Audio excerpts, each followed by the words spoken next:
नमस्कार विद्यार्थी मित्रमैत्रिणींनो, विषय 1 आपल्यातील साम्य या सेशनमध्ये तुमचं सर्वांचं मनापासून स्वागत आहे. या धड्यात दुसरे लोक किंवा इतर लोक असे म्हणून प्रत्येकजण जी चूक करतात त्याबाबत आपण शिकणार आहोत आणि इतर लोकांना आपले लोक करण्यासाठी जे आवश्यक आहे तेही शिकणार आहोत. त्याचबरोबर त्याचा सरावही करणार आहोत आणि या धड्यामध्ये आपण विश्लेषण करण्याचे कौशल्य सुद्धा शिकणार आहोत. मग चला विचार करूया. जेव्हा मी विविध पार्श्वभूमीच्या लोकांना भेटतो तेव्हा माझे मन आमच्यात काय भिन्न आहे याकडे जाते की काय साम्य आहे याकडे वळते. लोक सहसा भिन्नता का शोधतात? विविधतेतील एकतेचा फायदा आहे तरी काय? जर आपण समानतेवर लक्ष केंद्रित केले तर कोणता बदल होऊ शकतो? चला तर एक गोष्ट बघूया. एकदा एका दुकानदाराने दुकानाबाहेर पाटी लावली होती ज्यावर लिहिलं होतं, इथे कुत्र्याची पिल्ले विकली जातात. आता अशा प्रकारच्या पाट्यांकडे लहान मुलांचं पटकन लक्ष जातं नाही का? आणि म्हणून यात कोणतंच आश्चर्य नाही की एक लहान मुलगा त्या दुकानदाराकडे गेला आणि म्हणाला, अहो काका, तुम्ही ही सर्व पिल्ले किती रुपयांना विकणार आहात? दुकानदार म्हणाला, 1500 ते 2500 रुपयामध्ये मी देणार आहे ही पिल्लं. त्या छोट्या मुलाने आपल्या खिशातून काही पैसे बाहेर काढले.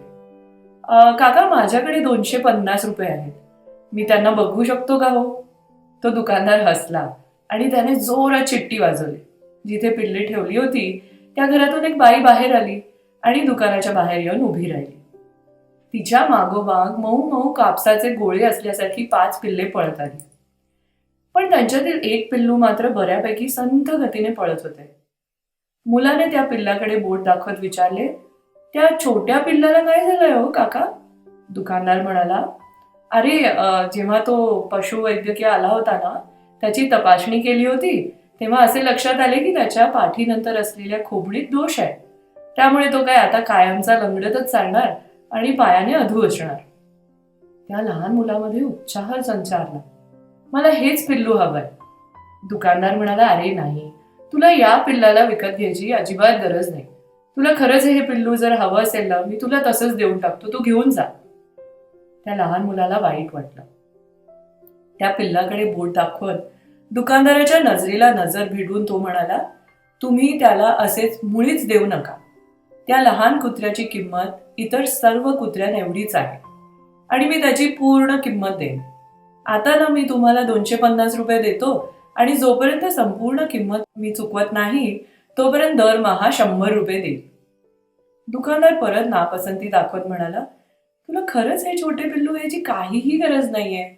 दुसऱ्या पिल्लांसारखा तो उड्या मारू शकणार नाही आणि तुझ्यासोबत खेळूही शकणार नाही. पण पुढे जे घडले त्यामुळे दुकानदार आश्चर्यचकित झाला. तो मुलगा म्हणाला, काका, मी अगदी या पिल्लासारखाच आहे.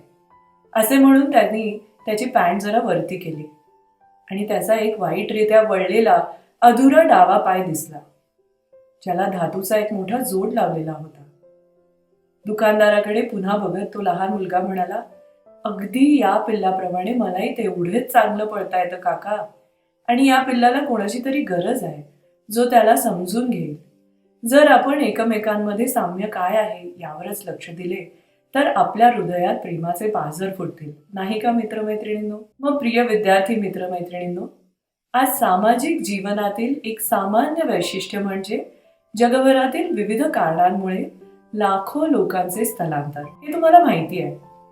चांगली कारकीर्द व्हावी आणि जीवनमान चांगले व्हावे, पर्यावरणीय किंवा नैसर्गिक आपत्तींपासून सुरक्षितता, मांशिक छळ किंवा राजकीय दडपशाही, युद्धे, दुष्काळ आणि इतर अनेक कारणांमुळे लोक स्थलांतर करतात. स्थलांतर केलेल्या काही लोकांना निर्वासित असेही संबोधले जाते. लोकांनी स्थलांतर करण्यामागची अनेक कारणे योग्य किंवा न्याय्य जरी असली तरीही एक प्रश्न समोर येतो. तो म्हणजे स्थलांतरित लोक आणि स्थानिक रहिवासी एकमेकांचे स्वागत करू शकतात का? तसेच एकमेकांची संस्कृती व जीवन पद्धतीशी जुळवून घेऊ शकतात का?